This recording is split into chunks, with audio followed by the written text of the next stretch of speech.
Hello, everybody. I'm Matt. And I'm Maggie. And we are Hopefully Awesome. That's right, a positive place on the internet where we nerd out about all the geeky things we love. And today's geeky thing is Beast Wars. On Valentine's Day.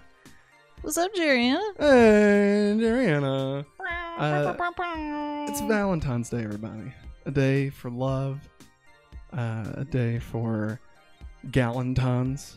No, that's the day before. A day for anti-Valentines. That's A day for celebrating whatever the hell you want to celebrate. Yo, what's up, Eric? Vamos. What up, man? Welcome back to another fun-filled edition of Going Back to Beast Wars. We started coffeeing it up, everybody. We talked a little bit about this yesterday on the Hopefully Awesome show. We bought an espresso machine.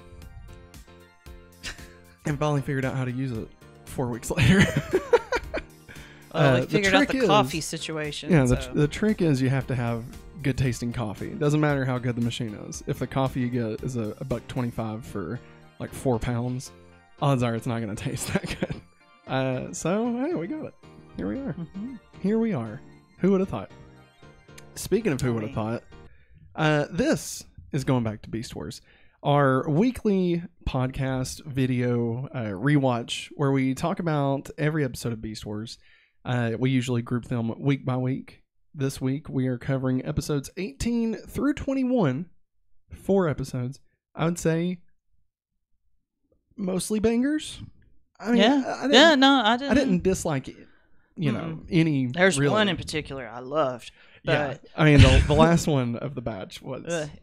Can't wait to talk about that. Kiss. It's gonna be great, man. Yeah, I can't wait. Yeah. But yeah, so here we are, ready to dive in. Maggie, anything you'd like to say before we go back to Beast Wars? No. Well, that's good because we're going back to Beast Wars. Beast Wars. Yeah, that's right. Beast Wars? Question mark. I should have said this before we went back to Beast Wars, but they showed a new teaser for Rise of the Beasts during the Super Bowl. Womp womp. It wasn't that great. There wasn't no beast. There was like one quick glimpse at Optimus Primal. Like, where's my boys at? Where's Rattrap? Where's Waspinator? You know? Where are they at? Where are they at, Maggie? Where the hell are they? Shh. It's a secret. It's a secret? We won't know anything about them until it's closer to the movie. That's true. That's a good point. Date.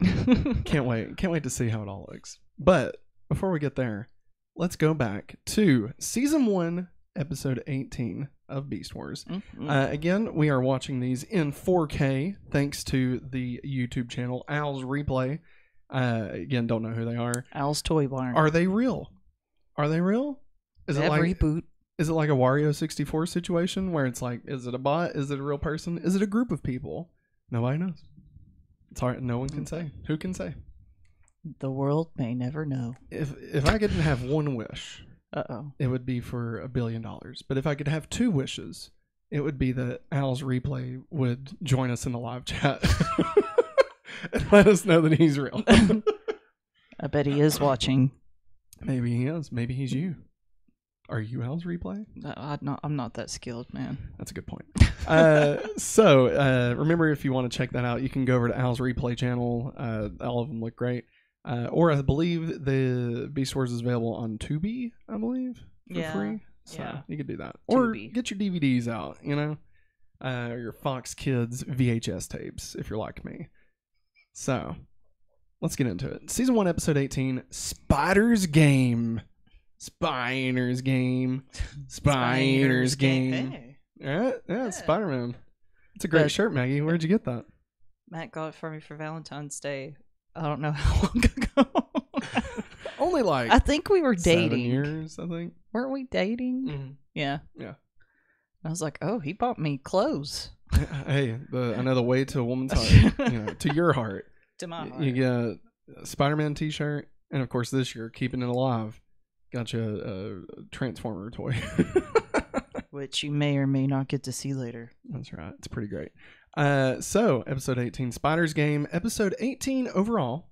Original air date was January 6th, 1997. our first episode of Beast Wars What a in the new year. year. Happy New Year, everybody. Happy Maggie, New Year. Happy 1997. When I say Maggie and start taking a drink, that means you keep talking while I'm drinking. Oh, I said happy 1997. What a year that was. Think I was what? First grade? I would have been 10. Say. Anyway. Yeah, it doesn't matter. I'm old. Written by Larry DiTilio. Previous episodes include The Web, Power Surge, and The Spark. That's a good one. That's a good one. Yeah, some bangers. Larry DiTilio. Directed by James Boshier, whose previous episodes include Guerrilla Warfare and this episode, Spider's Game. So, we join this episode as another stasis pod leaves orbit and completes planetfall. Tarantulas sends out a magnetic pulse that disrupts the sensors as both the Predacons and Maximal bases are looking at it. They're like, what's going on? And he's like, yes! I almost had it. I had it when we were watching it. Yeah. I lost it. It's easier when you can hear them. Megatron! that's close. Mm-hmm. Oh, Megatron! So the pulse ensures that Tarantulas will be the first to arrive at the pod's landing site within grid helix, and that he will be able to manipulate the protoform inside. Once again, wanting another spider on the spider squad. It wants a spider family. What do we call the Team Tarantulas? We got Predacons, we got Maximals. What do we call Team Tarantulas? Arachnids. Nah, it's gotta be something fun, something extreme. You know, like spider, spiderculus. No. Spidermators. Speedometers. Spydmasters. I don't know. We'll workshop it. Oh, God. So Black Arachnia discovers what Tarantulas is up to and insists on accompanying him to the pod's landing site. Tigertron also sees the pods arriving, but is unable to contact the Maximal base because of the power outage. Yeah. So he sets out to intercept the pod on his own. He is intercepted by Waspinator. Waspinator knows. I about lost him. Bonesaw knows. Maximal base, so he sets out, intercepted by Waspinator, who delays Tigatron until Air Razor arrives. And saves Tigatron. Tigatron tells Air Razor to go to the pod and that he will join her there. Get out of here! Hey, big cat. What? That's one fine-looking pussycat. Arriving at the pod. Of course you're by yourself. Arriving at the pod, Tarantulas and Black Arachnia are too late to handpick an arachnid form for the protoform. However, Tarantulas is able to do some reprogramming and turn the protoform into a Predacon. Sorry, my R just left my mouth doing that. Yeah. Nice. Then the new Predacon, Inferno, emerges from the pod, only to attack the other two Predacons. Then begins marching about the stasis pod.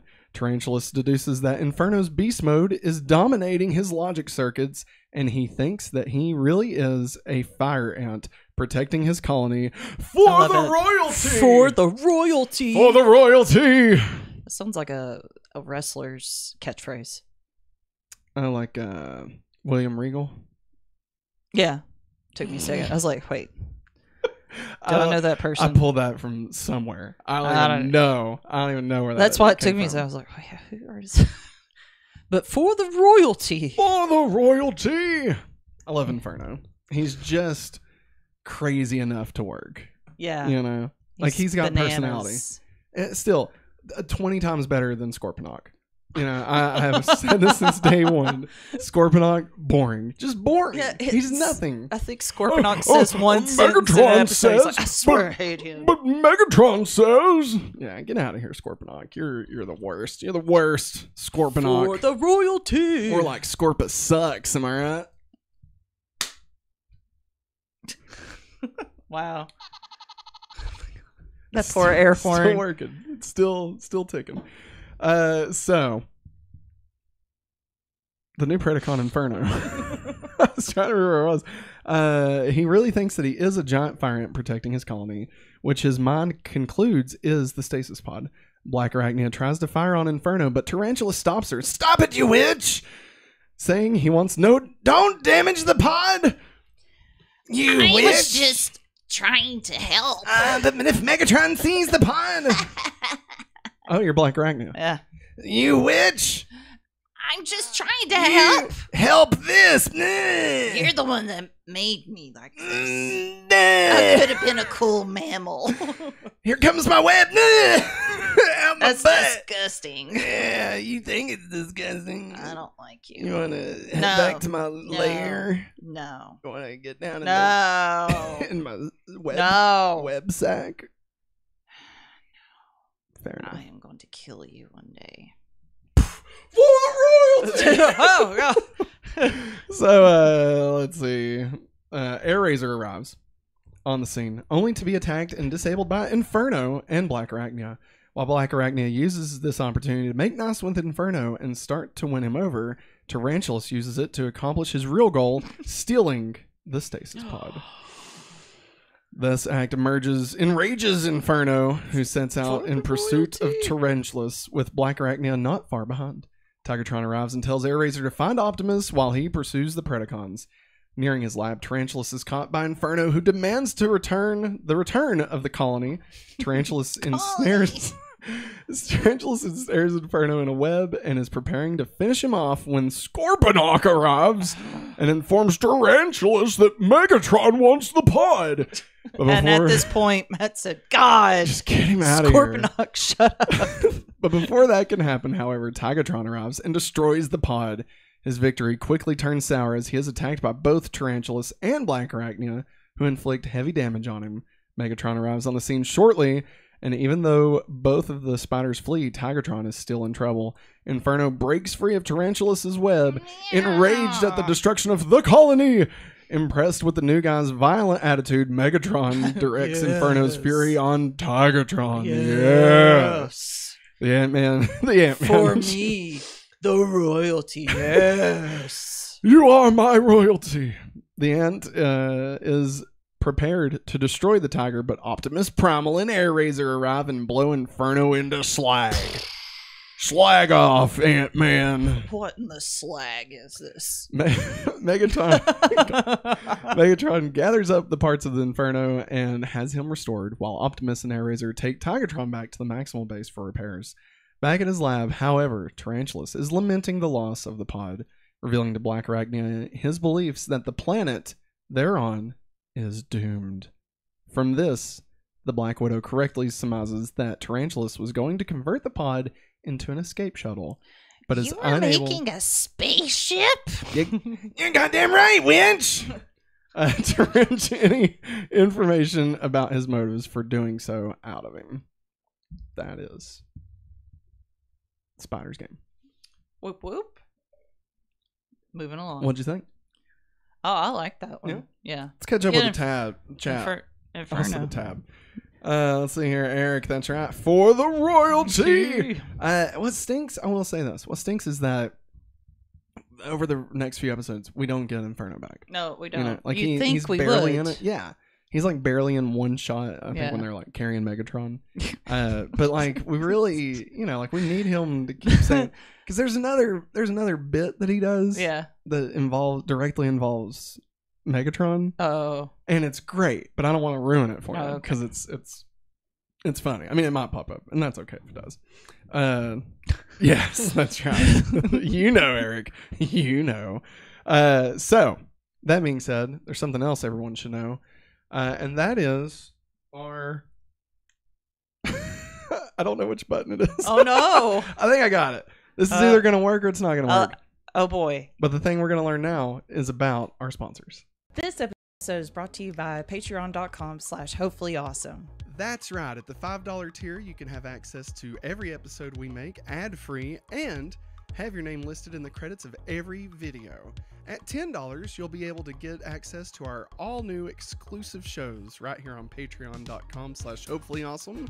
Those include Hopefully Weekly, a weekly show where Maggie and I catch up on all the things that's happened over the past week, both in our life and in the world around us. Family Game Night, a weekly show where Maggie and I will play a variety of board games, from Blockbuster Party Game all the way to Fast and the Furious Heist Game, whatever that is. Highway Heist. The Hopefully Awesome movie commentary that we'll do once a month, where Maggie and I will watch one of our favorite films and then record us talking about it over it. Kind of like a mix between Mystery Science Theater 3000 and, just us goofing off and talking about nothing related to the film. And lastly, Matt plus Maggie. This is our monthly show where Maggie and I talk about our relationship. I don't think we'll be giving any advice, but hey, tune in. It'll be fun. And if you want to go above and beyond at the $25 level, not only do you get everything that we've just talked about, but you also get a verbal shout out as our Patreon producer of the entire month. All this and more. So sign up at patreon.com/hopefullyawesome today. All right. Thank you for that word, Matt and Maggie. We will be sure and do those things. Eric in the chat bringing up, wanting to know how we feel about Tarantulas now. Is he getting better? Is he still annoying? Maggie, what do you think? I mean, he's like the annoying mad scientist to me. Yes.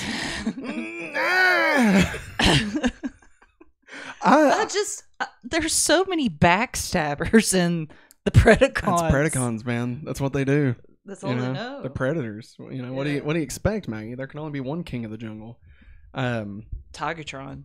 Oh wait, but it's a lion. Oh, it's Liontron. It's Voltron. Oh my god. Voltron's not. No. No, I'm gonna say I actually really. I'm starting to like. It's hard to say. Like, he does, in some ways, still get on my nerves a little. Like, just how he's like schemers and stuff. Yeah. But I do like that he's a wild card. Yeah. Like, you're not really sure what he's up to. Yeah. And I think, especially now, watching all these like back to back, week to week, I think I'm definitely getting a better sense of his character, as opposed to just the random episodes I would catch on like Fox Kids. Yeah. So like seeing that he's had a plan pretty much since day one, of what he was wanting to do. So that piece of it I really like. I kind of forgot how much he pushes the plot along. Yeah. I mean, the fact that he's already theorizing that the planet they're on is doomed.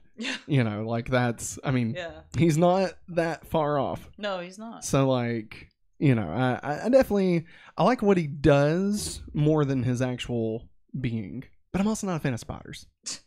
Yeah. Yeah. And like, especially like these like realistic looking versions. Like, every time Black Arachne comes on the screen, I'm just like, and Tarantulas, he doesn't like them. Yeah, Tarantulas, and even Inferno. He just I don't know, just it's the pinchers. I think it's the legs and the antenna and thorax. Let's stop. Don't bring up thorax while I'm here. Thorax. Do you remember Zorak? And Brack. Hey, it's me, Brack. Moving on. Season 1, episode 19, Call of the Wild, starring Harrison Ford and a CGI dog. Oh yeah. Episode 19 overall. Original air date the next day, January 7th, 1997. Written by Bob Forward, best known for his previous episodes of Beast Wars Part 1, Beast Wars Part 2, Fallen Comrades, and The Trigger Part 1 and Part 2. That was the island. Yeah. Island. Yeah. So he's also some good bangers. Anytime I see his name, Bob Forward, I just need to look it up. I think of like I feel like he's the reason why they named Bob in Reboot. I always think of VeggieTales. I think of Bob the Tomato. Yeah. I don't know. Because they were both early CG, maybe? I don't know. Directed by Jonathan Goodwill. Previous episodes, none. He hasn't done any. This is the first episode. Maybe his only episode. The amount of people that only have one episode credit in the staff is crazy to me. Like, it's pretty wild. Yeah. What you looking at? I'm going to look at Bob Forward. Well, while you're doing that, I'm going to get into the synopsis. A cheetah enthusiastically chases some antelopes when the ground around it breaks up and it is sent falling into hot lava. But before the cat gets burned, the sequence ends, revealed to be a dream of Cheetor's. Cheetor awakens. Whoa, that was wild, big cat. Oh, no one's in here. I guess I'm just talking to myself again. Ah, Cheetor, you gotta keep it with you, man. We're going crazy. I feel like I'm going wild. Is it hot in here? Cheetor, what's going on, big cat? Talk to me. Calm down. What's Rattrap gonna think? Hey, man, pull it together. Huh? What? Hey, big butt. I'm here. Oh, hey, Dinobot. What are you doing? Come here. Oh, shit. We need your help. Cheetor awakens from the nightmare in time to hear the alarms triggered by a Predacon assault. As the other Maximals prepare, Sentinel, Dinobot drags Cheetor outside to battle. That's exactly what happened. Did you remember that? I did not remember. Yeah, I just loved how he snarled at him. Like, that was great. Primal exits the Maximals control room via the roof hatch, but is unable to prevent Waspinator and Terrorsaur. Jesus. Sorry. God. Sorry, guys. That scares the bejesus out of me every Excuse time. me. But before they come in, Terrorsaur from grabbing a piece of Maximal hardware off the roof and retreating with the other How Predacons. dare he? A well-placed rocket from Megatron prevents Primal from chasing the flyers. Airazor is just able to catch the Maximal leader before he crashes into the ground. But lowering Primal after taking a hit from Terrorsaur seriously taxes Airazor's systems. On the upside, the Predacons are no longer attacking. Sounds good. Yeah. Inside the base, however, recuperating, the Maximals suddenly feel the harmful effects of Energon buildup. 7 cycles till... what is it? What do they call it? Where they like lock up and like they can't move. Oh man, I can't think of it. Like they say it every time. Stasis lock. Eric says he likes our Waspinator visuals. Thanks, right? It's great. He's the best. He's Waspinator's the best. I mean, we got Terrorsaur over here too, but anyway. He's not as cool. I love Waspinator. Sorry. If Waspinator is in the movie, I'm gonna be just thrilled. I'll scream. You know, I'll be like, yeah. Even if he dies immediately. I mean, honestly, that'd be on brand for Waspinator. You know, that'd be pretty perfect. But they realize that they're under Energon buildup. Rhinox explains that without the rectifier coil... Stasis lock. That's what I just said. Oh, sorry. I saw Eric. Thank you, My Eric. bad. Thank you, My Eric. bad. It's okay. Eric did good. You're the one not listening to the podcast we're actively doing. Trying to figure out this thing over here. This transformer that you're Yes. trying to transform. Hey, no worries. I like it. Meanwhile, yeah, they're feeling it because and Rhinox explains that without the rectifier coil the Predacon stole, the Maximals will have to stay in beast mode. It's gonna be in beast mode. Slag. Meanwhile, the Predacons, after an uncharacteristically successful mission, enjoy a hearty laugh together. We did it, Predacons! Yes. They'll have to revert to their beast modes. Waspinator, put on the Barry Manilow. What's Barry Manilow? Get the hell off me, Waspinator. Yes. No. No. Predacons. The royalty. Is he bowing? Yes. I like it. Curtsying. He's curtsying. He would curtsy, wouldn't he? I don't know. Days later, Rhinox interrupts a dream Primal has of being a real ape. That's when we get a special guest appearance from this week's guest star. Oh, man. Andy Serkis. Andy Serkis brought in to do Optimus Primal as a real ape. He did mocap and everything. They did it. Took him 7 years to render out this footage in 1997. All right, it took forever. But to mention that Rhinox wakes up Primal, but he tries to mention that the Predacons are still hunting the local area. Rattrap suffers frustration from his beast mode's diminutive size and limb length. Primal and Rattrap almost get into a fight with each other, their minds suffering from bestial traits leaking into their personalities. But Rhinox lays down the line Once the Preds leave, the Maximals take some much-needed rest. In his dreams, Primal is tormented by eyes glowing in the dark. Dinobot dreams of hunting surprisingly tiny hadrosaurs, and Rattrap dreams of rat stuff. Wow. Sneaking. Yeah, I'm gonna go crazy if I don't get out of this rat rags. What was it? Rat. It was a fur coat or something like that. He called it earlier. I can't remember. What is his beast form? Yeah. This fur coat's about to drown me in like I'm back at watching the Yankees. Yeah. I don't know. Go Mets. Hey, I'm gonna be a rat at the Mets. I'm gonna lay down my trap card and finish my turn, Yugi. And the Maximals, the dreams overpower their respective dreamers, and the Maximals awaken, trapped in the mindsets of the creatures whose forms they wear. The animals all eventually exit their base, their foes' intellects gone. Megatron and Predacons begin the hunt. Yes. Airazor exits the CR chamber to meet Tigatron in the empty Maximal base. Tigatron resolves to reform the Maximals companions before they're killed, while Airazor has her own mission. She heeds to the unoccupied Predacon base, deftly dodging the automated defenses inside the rectifier coal. Is under no protection that she can't destroy, because Airazor is a badass. Yeah. In the jungle. You're in the jungle, Oh, baby. Yeah. Tigatron comes face to face with the feral Cheetor and Rhinox. The two follow him for reasons their animal minds don't comprehend.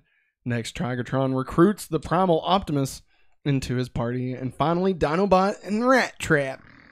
His friends gathered. With his friends gathered, Tigatron speaks to the dormant minds of his friends. He explains how the schism that exists between the Maximals' two modes is a side effect of a programming block.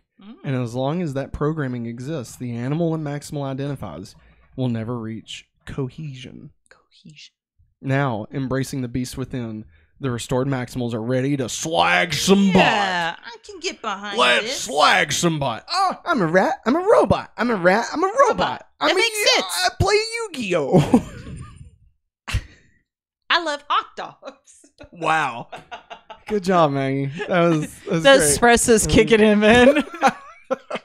I'm not gonna make any sense. I think that's why I keep stuttering over words, because like my mouth is wanting to go way faster than my brain can keep up with. But Primal swings Megatron off of his throne as the two Maximal cats tackle the two Predacon goons who are carrying their leader. Dinobot's Raptor mode conquers Black Arachnia. Rhinox knocks over a tree to ground the Predacon flyers, and a rat ball special puts Rattrap into position to pump gunfire into Terrorsaur. After the Predacons start to flee, the effects of Energon build up. Megatron orders a retreat, and Optimus beats his chest, roaring in victory. Andy Serkis, ladies and gentlemen. Applause. Please clap. All right. Maggie, how'd you like this episode? The part that really cracked me up is them carrying Megatron. Yeah, that was funny. It took me so I was like, are they really carrying? Yep, Yeah. they are. They're carrying him For no reason. for no reason. Like, It was really interesting because, Yeah. like, you think, what you had told me. Yeah, we started talking before this because I was looking up something. I forget. I think it was about the new movie or whatever. But like there was a hyperlink to something. It was a Wikipedia article. Yeah. But anyway, I landed on reading about how there was the great upgrade, which is how they get from being Autobots to Maximals. Yeah. Right. Yeah. And it was like it took a long time and all this stuff. To try and conserve energy because the Autobots were like gigantic. Yeah. And so since they were running low on Energon, they had to upgrade to like smaller, more fuel efficient. Even though they're still looking for Energon. I mean, it is what it is. So in reading that, we found out that the beast modes actually impact their minds, right? And seeing this, like I guess I just didn't watch this episode. I didn't really remember it that much. Yeah. But seeing that they have to, in order to find like that balance within themselves, they have to get rid of the programming that kind of keeps it separated. Yeah. Which is just interesting. You know, like you just don't really think about that. And honestly, I like it. It definitely, when they started fighting in the post merging of the minds or whatever, it was a little bit more. What's the word? A little bit more entertaining because they were acting more like their beast forms, even in the robot forms. So I thought that was an interesting thing because I mean we never see Optimus struggling with wanting to haul something. No. You know what I mean? No. Like we're never like watching like the cop car and he's like, guys, I really feel like I want to go whoop whoop. Like we don't see that. It's like, sorry guys, it's been a long time. You know, so it's an interesting concept that not only do the disguises help them stay obviously disguised, but then it actually affects their programming. That's pretty cool. It's very interesting to say the least. Eric in chat says, my wife keeps asking me why I'm laughing so much since I have my earbuds in. It's the show. It's a good time. Thank you, sir. And he also said, unleaded Energon 96, great time. Love it. Oh my God, that's great. Love it. I love it. All right, let's get into Dark Voyage. Season 1, Episode 20.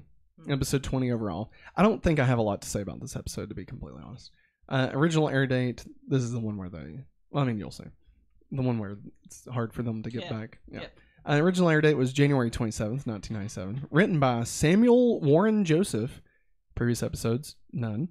Directed by Steve Ball. Previous episodes include Beast Wars Part 2, Fallen Comrades, and Victory. Victory was the one where the Predacons played dead. And like Dinobot was like, that was Tarantulas' arm. And Cheetor's like, hey, look, Dinobot, this is your buddy's arm. He's dead. Isn't that crazy? Whoa. Whoa. You guys want some RC colas? Mom's making bagel bites. Whoa. And pizza rolls. And at the same time, Mom, you're crazy. I love my boys. Oh, what do we got in here? Let's see. So we got some soda, grape juice. What's that stuff? Oh, hey, Sunny D. Never was a fan of It's Sunny the power of the sun in my palm of my hand. Wait, Doc? Rattrap burrows through some rocks to uncover a piece of valuable energon. Cheetor congratulates Rattrap's discovery, while Dinobot, disgruntled with the labor, discovers a deposit of surface energon several times the size of Rattrap's harvest. Suddenly, a dart from Scorponok lands on one of the larger pieces of energon.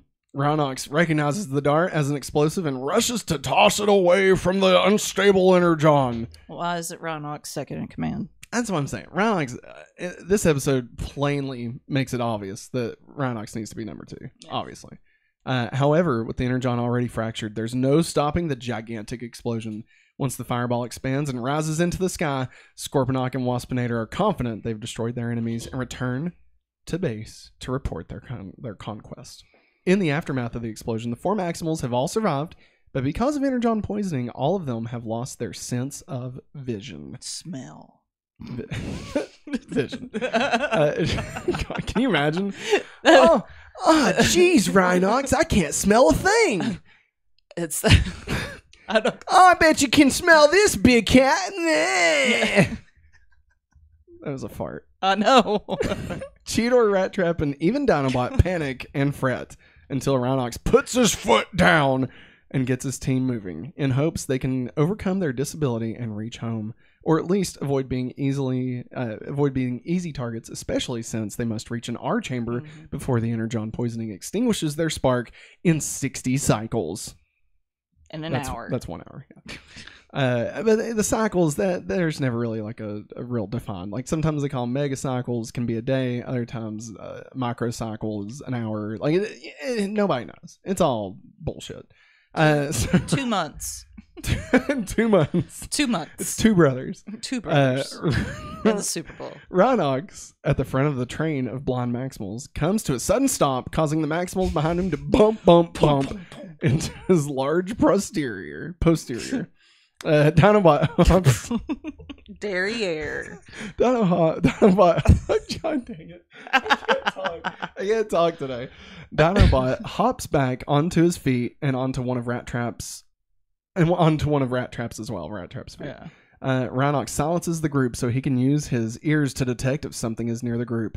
His suspicion is confirmed as a large snake grabs Cheetor. Oh, whoa! This is a big snake. Cheetor. Hey guys, my anaconda don't want none. Get it? Right? Hey, Cheetor, I think you're getting squeezed to death. Sir Mix-a-Lot. Yeah. We know that with my final breath, I want you to remember me as I loved big butts, and I couldn't lie. Shut up. Shut up so we can save you. Ignoring Rhinox's command not to panic, Dinobot comically runs into a tree. He does. They make cartoon sounds when he runs into turns flat and everything. Like it's like I'm watching Bugs Bunny all of a sudden. Rattrap fails to fight the snake off, but Cheetor is saved when the reptile decides that Rattrap would be a better meal. Luckily, Rhinox is able to save Rattrap by tossing the snake over the horizon. And he hits something. What do we hear? An elephant. Yeah. There's an elephant squeals after that. It's like, so there's elephants here also? Okay. Tigertron and Optimus Primal finally decide to search for their comrades who never reported home. Those silly guys. I bet they're out there just drinking up some energon, getting drunk. Tigertron, I bet that they're just having the time of their life. If I know Rhinox, I know one thing. He loves a good beer with the boys. Hey, how's Air Razor and you doing, huh? What are you talking about? Yeah. I don't know what. Optimus, I don't know. Hey, Tigertron. Sir. Yes. There's nothing going on. Well, that's just prime. Slag. Hey, well then, here, give her my number. There's 9 boy bots here and only 2 female bots, and one of them's a witch. Optimus Primal has needs. I don't know what to say.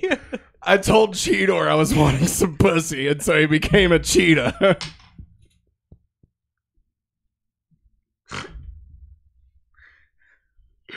I'm about to get up and walk out. Next thing I know, I got Tigertron in here, and I'm like, God damn it, Cheetor. Big butt. I'll be in the R chamber.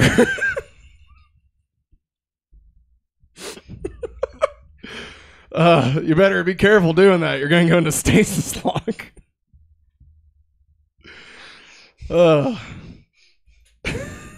Anyway, Tigertron, they decide to start looking for it. Scorpidog and Waspinator, searching for evidence of the expiry of the Maximals, decide to follow the trail of energon radiation their enemies left as the 4 walked away from the area. Waspinator finds the 4 as they cross a log over a waterfall, and the Predacon easily unhinges the log, causing the quartet to plunge into the water far beneath. As Waspinator congratulates himself, yes, Waspinator did really good. Waspinator did great. Terrorsaur arrives, demanding proof of the Wasp's endeavor. What's up? we got the chat. I'm sorry. You're killing me tonight. Hey, Josh. Welcome. I hope you enjoy this. Yeah, you don't watch the show if you don't want to see how Beast Wars really went down. Okay? I'm just saying. Waspinator is buzzing with joy. So then, let's see. 4 Maximals all managed. They all managed to wash up on a shore together. Dinobot feels doomed by the situation, but Rhinox remains hopeful. The Predacon flyers pass overhead at high speed, finding their targets. In response, Rhinox commands his group to transform to their robot modes. Next, Rhinox want to kill us? Do it now!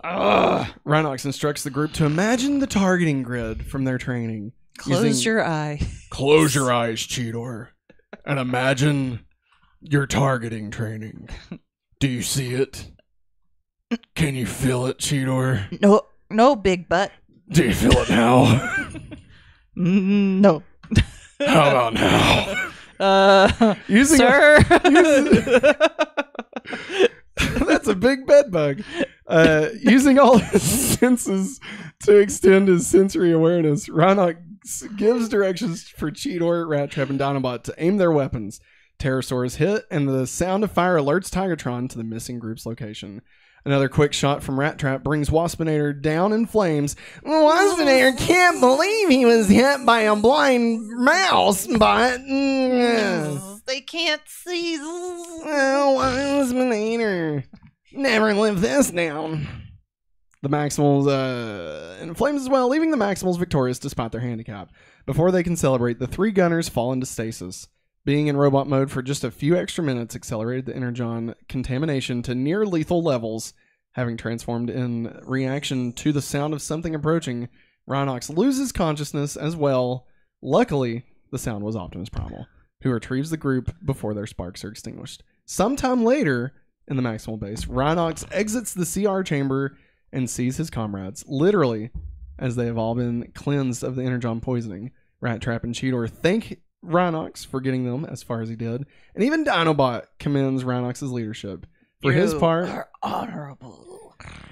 Well, for his part, Rhinox suggests the whole ordeal was educational. The Maximals now have a greater appreciation for their senses and beast modes, and with that in mind, the Rhinobot leaves to smell the flowers. I'm gonna smell the flowers. Oh, okay. The end. Maggie, what'd you think? This is kind of funny because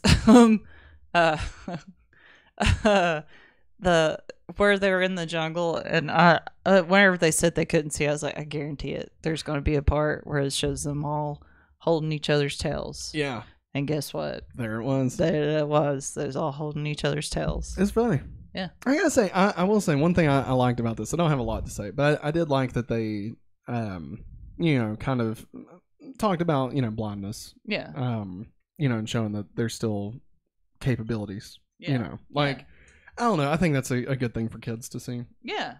Kind of like Totally. how like Daredevil, when he was first created, Yeah. they were really like, oh no, Stanley was worried that it'd be seen as like making yeah. fun of blind people. No, but they loved it. Yeah, they're like, no, it's great that these blind kids can have someone to actually look up to that can do things, that they don't have to feel like they're unable to do things anymore. Yeah. So I just thought that was cool that they showed that you can still. I will say the imagining like the layout or whatever, the targeting systems. Yeah. Remind me a lot of Star Wars. Yeah. Kind of felt like kind of like use the force. Use the force. Luke, use the force. Just use the force. Turn off your phone, you youngster, and use the force. If you'd get off your TikTok, we'd have this Death Star destroyed by now. I tried to tell your dad that. He got burned. What? Eric, I agree with you. That did make Dinobot too whiny in that one. That does. I can't see anything. Which I can understand his anger there. Like, yes, he would definitely be angry. Here's but what I think. I didn't like him complaining all the time. That's not like him. I think that Dinobot doesn't like not being in control. Because remember when he had that flower? Oh yeah! On the back Oh of his god! neck? Like he lost it. And I think that's the thing is he acts so strong. Yeah. And but I think he actually feels insecure. Yes. I mean, he did lose to Megatron in the first episode, Yeah, right? And he lost to Optimus. Poor guy. Kind of. He kind of lost to Optimus. Kind of. His best friend's Rattraps. I mean, what does that tell you? You know what I mean? This dude's going down in life quick. So I mean, if your best friend's Rattrap, like, buddy, you need to recheck your life choices. You need to go find like a preacher to talk to. Get your life straight, turkey.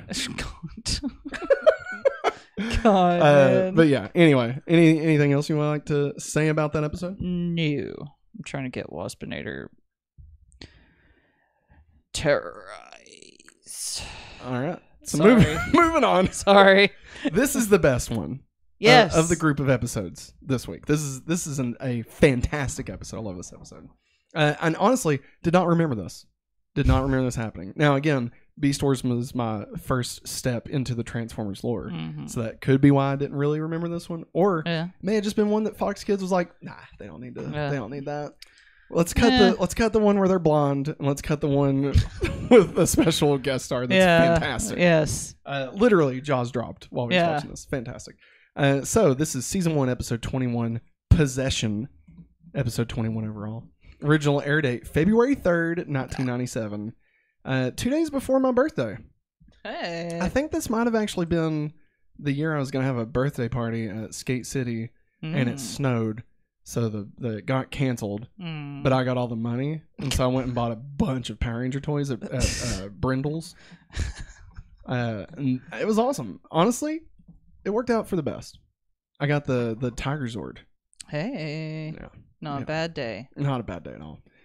Let's see. So this was written by Ian Weir. Previous episodes include Dark Designs. I'm trying to remember which one Dark Designs was. I can't remember. It was good. I think it was a good one. Yeah, it was. But like, because the name's definitely sticking with me. Yeah. Directed by Owen Hurley. Previous episodes include Dark Designs as well. So I guess they kind of work as a team. Yeah. Do. A violent energon storm rages, causing significant damage and knocking out power to both the Maximal and Predacon bases. While the Maximals stash their extra ammo deeper in the ship's hold to prevent undue accidents, Waspinator attempts to get one of the Predacon base's computer consoles online, only to be greeted by a ghostly, shrill voice. A power surge hits the Bugbot soon afterwards, and when the other Predacons begin to wonder what has happened to him, in he comes, announcing his return at long last in the same eerie voice. The voice belongs to the one and only Starscream. That's right, everybody. Starscream. Gen 1 Starscream is in this episode. My baby. It's incredible. Happy Valentine's Day. This is the Valentine's Day gift I got Maggie. He also came with a little chair. You want to give a quick, just like a 10-second explanation of what this is? Yes, this is from the Transformers movie. And this is when Starscream, this is his coronation. There's his crown. This is seconds before Galvatron comes in and kills him and crushes his crown. He's literally like this for 45 seconds and then dies. I cheered for him. I was like, yes, it finally happened. But then Galvatron comes in, just messes everything up. Oh my god, it's so good, and I love that this exists. These one-off figures where they're like barely look like this for 45 seconds. Love that stuff. Yeah, they have one of Megatron becoming Galvatron, like has the grid on him. Yeah, like halfway. Yeah. It's cool. Yeah. Awesome stuff. Yeah, look Matt, at that. this is what was this? This is your first Transformer toy, right? Yeah. This is my first one ever. Because I never thought I'd own one in my life. I gotta say, in the year of our Lord 2023, I did not expect us getting into Transformers to be on our bingo card. Like, that was never a part of it, No.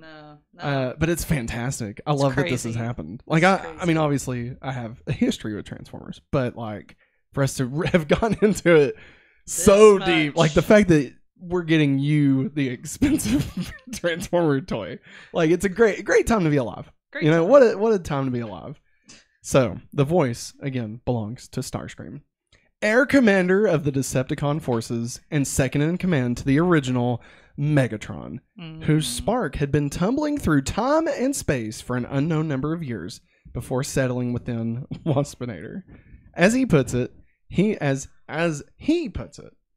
was destroyed defending Galvatron from the Chaos Bringer. Unicron. You will be Galvatron. Unicron. What? What's up? Everything okay? Oh, okay. I was like, did our kid wake up? What's going on? I'm Unicron. That's right. I guess we can have him in this because he's in this episode. That's true. They showed him. Yeah, we get looked wild. Listen. We get both Starscream and Unicron in Beast Wars style, which is insane.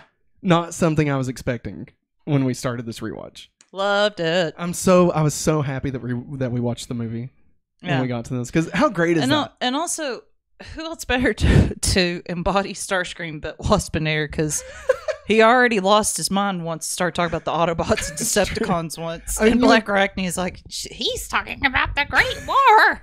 I mean, we even said like obviously Terrorsaur would make more sense. Yeah, but he's the exact same character, so you almost wouldn't even realize that Terrorsaur had changed into anything, because it's even the same guy doing the voice. Yeah, like Terrorsaur's voice is Starscream's voice, so it's literally like it wouldn't have. It made more sense, but it wouldn't have been as good as him being in Waspinator. I mean, I think that makes me love this episode even more. That it's Waspinator. It's Waspinator. So he had been destroyed defending Galvatron from the Chaos Bringer Unicron, but his spark endured. As a show of his good faith, he pledges his loyalty to the Predacon Megatron, revealing vital information about the state of the Maximal base due to the storm. Intelligence Megatron could use to plan a sneak attack. Yes. Intrigued by the idea, Megatron accepts Starscream into his ranks. Starscream, welcome. I don't know. I'm losing my voice. I can tell. It's like it's getting scratchy. The next day, as the Maximals are making repairs to their base, they are suddenly attacked by the Preds, and Starscream's intel proves very useful in catching them off guard. In the ensuing firefight, Dinobot is injured, and the Decepticon Air Commander flies rings around Optimus Primal. That's right, buddy boy. Listen, you might be a flying monkey, but I'm Top Gun. All right, so get out of here. And they make that. They do make that. It's a Maverick. Yes. Crossover. It's great. Forcing the Maximals to abandon their ship and regroup outside. Happy with their victory, Megatron puts Starscream in charge of holding the Axelon, with Scorponok and Black Arachnia under his command, while the rest of the Predacons return to their base in case the Maximals decide to go for a sneak attack on their own. However, despite being pleased with Starscream's help, Megatron warns Scorponok in private to watch their new ally closely. Once they're alone, though, Black Arachnia shows off her knack for history by correctly pointing out to Starscream that he was murdered by Galvatron after he betrayed the Decepticon commander. She's willing to keep his secret, though, if she's let in on his real plans to destabilize Megatron's control and ruin both factions. Finally, Starscream is coming up on top. Coming up, roses. Everything's coming up, Starscream. Black Arachnia, this is the beginning of a beautiful friendship. You witch. I'm not a witch. Do some magic. I don't know. Oh, hey, you guys doing magic in here? Get out of here, Cheetor. God. Why is Cheetor here? Waspinator doesn't understand any of this. Shut up. This is just me doing a whole episode with myself right now. One man show. Oh man, I'd do it if people would pay for it. Deep in the forest, as the Maximals recover, Optimus Primal voices his confusion and concern over Waspinator's new personality. He isn't entirely convinced Waspinator is possessed by the spark of Starscream, but as the Maximal Elders had long since sealed the Decepticon records, they're not able to confirm or deny it either.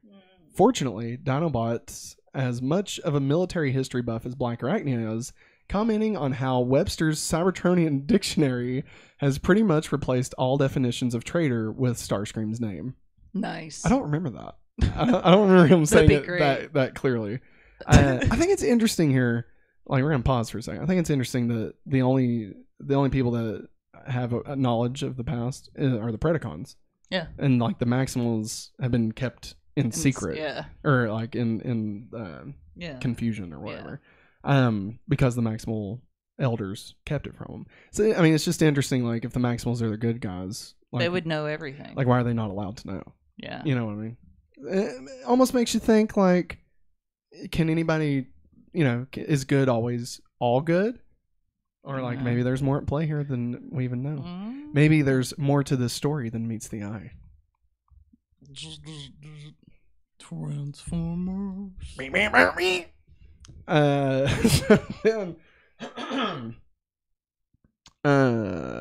Realizing Starscream's tendencies, Optimus Primal leads the Maximals in returning to the Axelon and calling Starscream out to announce their surrender, citing the need to use the ship's CR chamber to repair Dinobot's now exaggerated wounds. You're supposed to be dying over here, Dinobot. You need to be like, I don't know, well and in pain or something.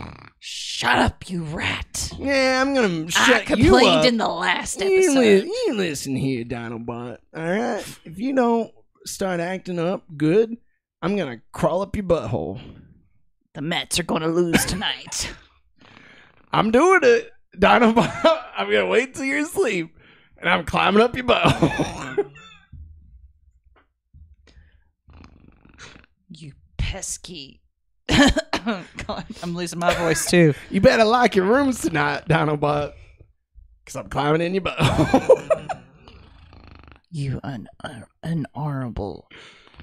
Anyway, I don't know. Varmint. Alright.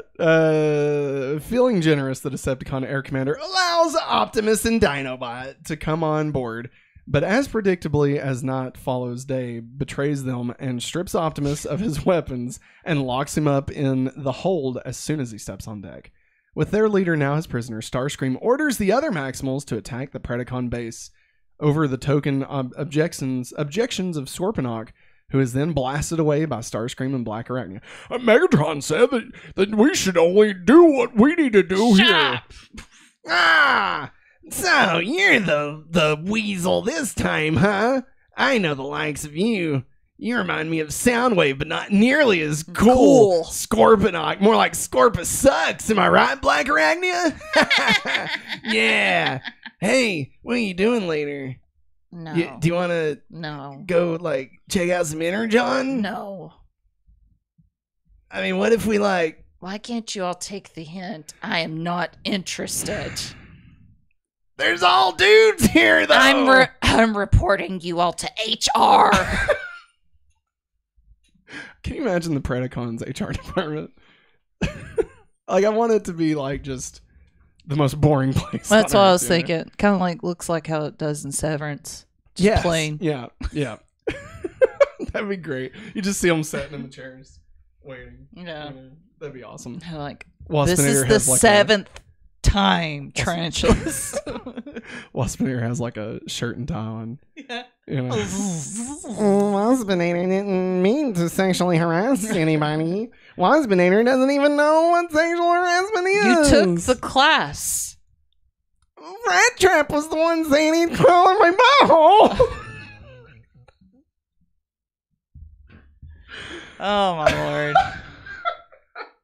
Oh boy. So, blast away by Starscream and Black Arachnia. They comply, and the trap is set. The die is cast. Unbeknown to the Air Commander, he's been duped by the oldest trick in the book. By allowing himself to be betrayed, Optimus Primal has put himself and Dinobot in the perfect position to retake their base, which they do in a dazzling display that forces Starscream and Black Arachnia to retreat back to the Predacon territory. Upon hearing of the Maximal attack that is ordered by Starscream, Megatron angrily swears to finish both Starscream and Black Arachnia. That witch! I'll finish her off myself, yes. Optimus pursues and manages to best the Decepticons in an aerial dogfight. Wait, the Decepticon. Sorry. I was like, there shouldn't be two. In an aerial dogfight, leaving him groveling at the Maximal's feet until Black Arachnia shows up, prompting Starscream to plead for her aid, believing they can still complete their coup. No dice. This new generation is much less gullible than their ancestors, and Black Arachnia has skillfully pulled off a double cross on the double crosser. We call that a motor cross. Motor red. X-cross. Igniting a small energon cache underneath Starscream to exercise the Decepticon spark from Waspinator's body. At the end of the day, Megatron gets done fixing the back-to-normal Waspinator as Black Arachnia explains her betrayal. If she hadn't done it, she maintains she wouldn't have been able to sniff out Starscream's true motives. Megatron reluctantly accepts this excuse, but warns her that it still doesn't invoke confidence in her loyalties. No. But at the Axelon, the Maximals are finishing up repairs of their own, everyone but Cheetor, who's slacking off with a bout of stargazing, quipping, "Twinkle, twinkle, little Starscream," as the camera pans up to beyond the planet's orbit, showing Starscream spark, screaming mech fluid-drenched vengeance on all within the Beast Wars as he drifts away into the void. Never to be seen again. Good Or night. is he? ... The end. Maggie, how'd you like this? I loved it. I loved it. The fact that It was great. they went that far back. Yeah. You know.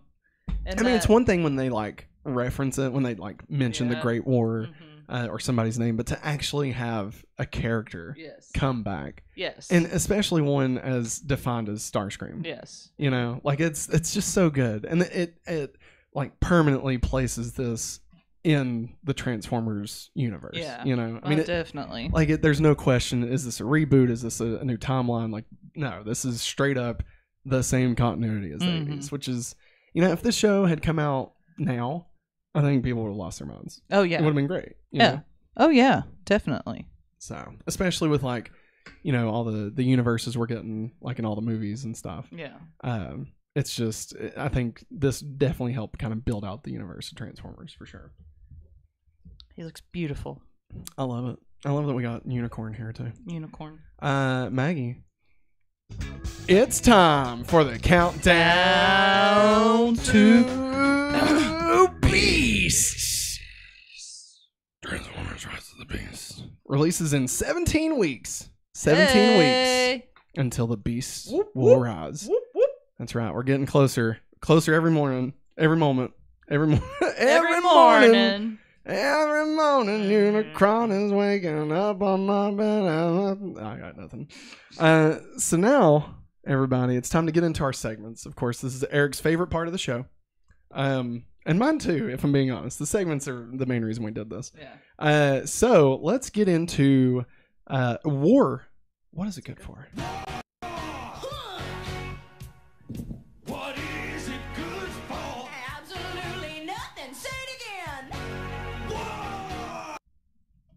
That's right, everybody. This is War. What is it good for? The segment where we talk about how the war has progressed so far. In this episode, the Predacons gain another member, bringing the totals back to an even 7v7 situation. Yeah. Boo. Yeah.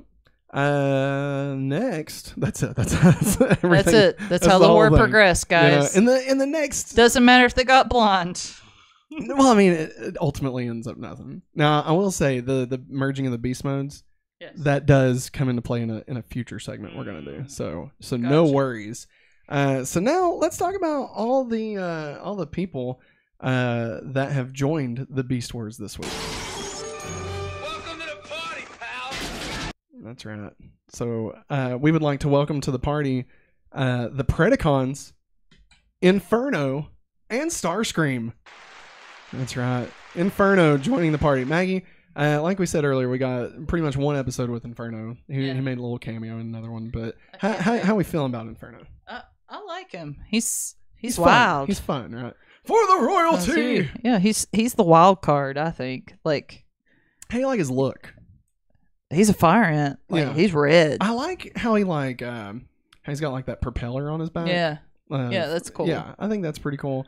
Obviously, his name being Inferno, we've alluded to this the entire series that they were going to have to rename the Transformer version of Hell, which they called Inferno, because now they have a character named Inferno. Yeah.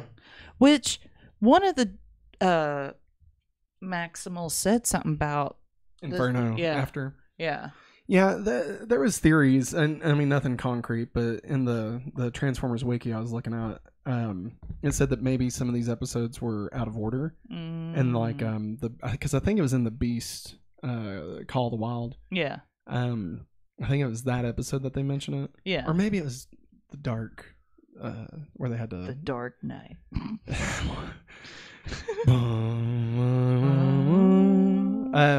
But no, like that possibly that was supposed to come before the Inferno episode. Yeah. But either way, it's definitely interesting. Next, let's get into the upgrades. Upgrades. That's right. In this segment, we talk about all of the upgrades that the Transformers have received this week. So, of course, all the Maximals, except for Airazor, though she may have already done this, merge their beast and robot mindsets. This gives them more animalistic instincts and drive. Mm-hmm. So that's the upgrades that they got. Eric said it was Call of the Wild. Gotcha. Yep. Call of the Wild. Call of the Wild. Starring... I already made that joke. Yeah. With a wolf. Wasn't there another Call of the Wild movie that had like Zach from Signal? That was White Fang. White Fang. That's what I'm thinking of. Yep. That's the movie that taught me you don't drink water from like a bacteria filled like pond or something. Like you gotta drink fresh water. Yeah. Yeah. Yeah. I didn't know. Or boil it. I mean, I was like 4, but like I was like, oh, okay. So don't drink water from outside. Yeah. I get it. Makes sense. Makes sense. Yeah. I haven't died yet. Nope. Not yet. All right. So now this is the sad part of the show. This is where we remember all of our fallen comrades from this week in Beast Wars. We're all gonna die.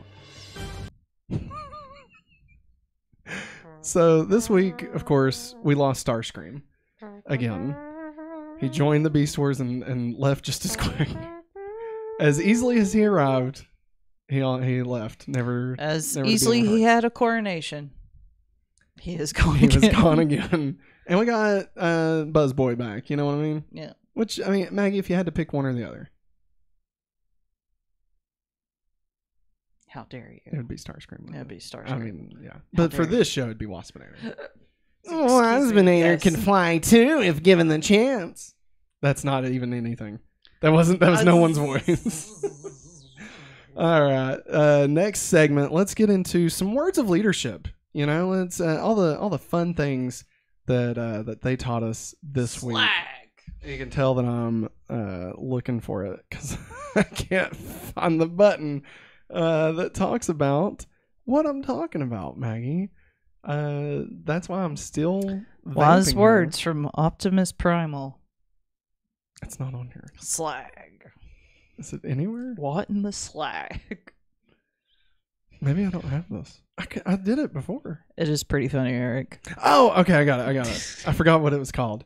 It's called That's Just Prime. Oh. Well, that's just prime.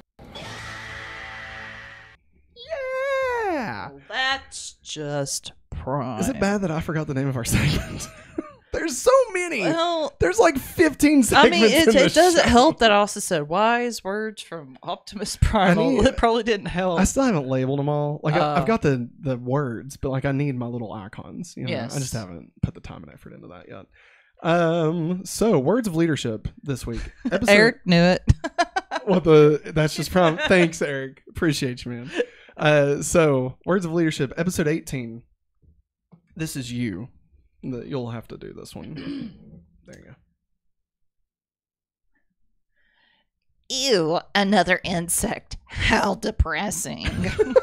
That is Black Arachnia on Inferno's alt mode. I can't do a good Tigertron, but I'll try. Remember. Remember. Remember. The 5th of November. Do not fight your. I'm gonna stop. Do not fight your beast instincts. Let them help your robot forms, both in battle and in peace. But for now, let us maximize and slag some bot. Robot. Hey, nice find, Dino Miner. You're even better at this than Rattrap. I'm better at everything than Rattrap. That was episode 20. Also, I'm gonna go smell some flowers. Because Rhinox is teaching us, if you're gonna be a good leader, you gotta stop and smell the roses. You know. Episode 21. Oh, Waspinator has a headache in his whole body. That was Waspinator. Those were wise words. Those are the words of leadership. Listen, they're not all gonna be bangers, okay? Sometimes you just gotta throw out the best quotes. It's kind of like how Transformers references segment is also like any reference to anything like Yeah. Superman. This is basically the best quotes from the 4 episodes. That's basically what it is. We just say that it's all about leadership, Yeah. but it's not really. It's not. Next up, let's talk about the traitors of this week. Raider!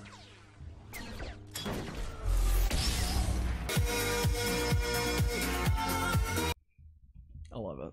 It'd be great if we could hear it. I know. So, episode 18, following on from the events of the previous episode, which was what was it? Not the trap. The island. It was the flying island episode. Tarantulas has correctly realized the trigger. Thank you. Tarantulas has correctly realized that the planet's strange geography is the result of alien manipulation and is planning to flee the planet before they show up. It's like all the Energon. Yeah. How they said like way early in the series how it wasn't naturally forming Energon. So he's theorizing that the aliens are the ones that put it there. The same people that made the island. So there you go. After failing to make another spider for Tarantulas' schemes, what is it? This is Black Arachnia. Okay. And you say up to that part. At least consider it. Okay. At least consider it. We could be a great team. Lunatic. Which? I was waiting on my part. That was it. That was the whole thing. Lunatic. Let's see. Black Arachnia and Tarantulas contemplate working together again. In episode 21, Starscream yells, "I'll be back, even if it takes 1,000 years. I'll be revenged on you all.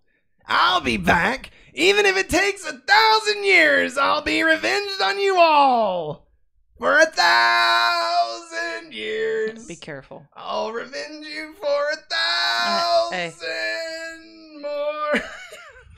Easy. All along, I believe I would find you. God. All right, next episode. Oh, jeez, we're falling out. This is where we talk about puberty, but for Transformers. Yep. Big change. Bingo. So in this episode, we're kind of talking about puberty in the Transformers universe. Multiple episodes this week show Airazor and Tigatron's relationship growing together. How many times, I can't even remember like how many we counted, but where Airazor goes out to find Tigatron for help. Like that's the first thing she says. Yeah. Or Tigatron goes to get Airazor's help. Yeah. Yeah. So, something, maybe a little love connection in honor of Valentine's Day, who said a bird and a cat have to be fiends, The birds and the tigers. Wait, wasn't we going to do a children's book called The Birds and the Bees, but it was going to be the Airazors and the Waspinators? I think That's great. It writes itself. It writes so. itself. Yeah. Come on. All right. Now, the best one. Let's talk about the Transformers references this week. Part of a bigger universe. You just don't know it yet. You become part of a bigger universe. You just don't know it yet. Huh? What? Angie's in the chat. Oh, hey. What's up, Angie? Mom. Happy Valentine's Day, Mommy. So, this week in episode 18, we got quite a few references here. Mm-hmm. So in episode 18, prior to this point, Predacons had been known to exclaim, "By the Inferno!" With the introduction of a character using that name, the phrase is quietly dropped to avoid confusion and will be replaced in a couple of episodes. While Megatron is complaining that repairing the computer is Tarantulas' job, you can see the words "Eat me" on the screen in the Predacon variant of Cybertronics. Nice. It can be speculated that Inferno's faulty programming can be attributed to his pod already selecting his beast mode before Tarantulas began the reprogramming sequence. It is possible that without the Maximal or Predacon programming chips in place, the pod began to program him with the basic instincts of an ant. Wow. So how we were talking about like how they have that programming, separate them. So since he took the chip out while he was being programmed, that perhaps that messed caused it that up. to not. Wow. No, it's theorized. They never come out and say that. But, Yeah. I mean, he does act the entire series as if he's just a big ant, which is great. It's great. Poor Anthony. Well done. Ant-Man comes out day after tomorrow. I know. Can't wait. Whoop. Episode 19. When Optimus is dreaming in his quarters, the plant that Dinobot left for him at the end of Guerrilla Warfare can be seen next to his bed. I saw it. That was cool. Tigertron says that once the Maximals were merely robots in disguise. Mhm. When the Maximal computer announces that the Predacons are withdrawing from the area, text in the Maximal version of the Cybertronics language scrolls by on the bottom of the screen, and more text flashes in blue in the middle of the screen. The blue flashing text reads "Area Clear," and the text on the bottom reads, "It's been a long time since I've had sweet thistle pie." What on earth? I love the animators. Yeah. They do great. No references in episode 20, the blind episode. Mhm. No references in that. Oddly enough. Yeah. Episode 21. I didn't put this in here, but the title "Call of the Wild." That's obviously a reference to Call of the Wild. Yeah. So, there you go. Episode 21. Starscream's episode. Heck yeah. While free-floating sparks are usually depicted as spheres, Starscream's spark has the twiddly bits, which are usually only present to attach a spark to a protoform. Then again, it has been stated that Starscream's spark is not normal, so this may have been a conscious alteration to his design. Yeah, like he's got the little, Yeah. on the side. Because you remember when Rhinox is like holding the spark in that dream sequence, and it's just the orb. So it's like that. Previous episodes had strongly implied the connection, but this is the first episode to explicitly confirm that Maximals and Predacons are descendants of the original Autobots and Decepticons. Excuse me. The Maximal Elders receive a mention, providing us a glimpse at post-war Maximal society. Notably, they have apparently sealed off some records of the Great War. No. Starscream himself firmly ties Beast Wars to the established Generation 1 history. Yep. We get a few very fleeting glances at Starscream's original body. His head is white and his face is blue, making him resemble his appearance in Marvel Comics instead of his cartoon character model. Starscream introduces himself to Megatron as Air Commander, referencing his original function. While lying about the circumstances of his death, Starscream name drops Galvatron and Unicron, and we also get a glimpse of Unicron blasting him, which is, again, fantastic. Beautiful. Could not believe when they showed that freaking Unicron comes floating in, CGI. Like, it blows my mind that we got that. I was not expecting that at all. Like, at all. I know there's some things that do happen in the series, but I didn't remember that at all. It really made me happy that we watched the movie. Me too. You know? Me too. Because we really got to tie that back to it. Let's see here. While lying, we already did that. The Predacon insignias on the side of Waspinator's cranium change into Decepticon insignias, while Starscream Spark is inhabiting his superstructure. The only other physical change is the addition of a yellow stripe along the upper edges of his mandibles, similar to their inner edges. So there's that. I don't know what that last sentence. Sometimes I just forget to cut from the copy and paste that I do. No. So yeah. Black Arachnia reveals to Starscream that she knows the real circumstances behind Starscream's demise. He was blasted by Galvatron, as seen in Transformers. Yes! God, what a banger! Yes. Such a great soundtrack. Movie was fun, but the soundtrack was great. Optimus Primal says, "Hasta la vista, Starscream," paraphrasing a famous line from the film Terminator 2 Judgment Day. Rhinox's line, "It's trampling time," could be an homage to "It's clobbering time," the catchphrase of The Thing of the Fantastic Four. Doug Parker performs both Starscream, standing in for the late Chris Latta, and the very Starscreamy Terrorsaur. In fact, Parker's Starscream is basically Terrorsaur with a metallic distortion a la G1's Soundwave, and Terrorsaur's voice is made much deeper than normal to avoid confusion. Perhaps Starscream should have possessed Terrorsaur instead. Of course, nobody would have noticed the difference. Nope. The original idea, this is the last one, the original idea, of course, the original idea for this episode was to have a spark of an Autobot possess one of the characters.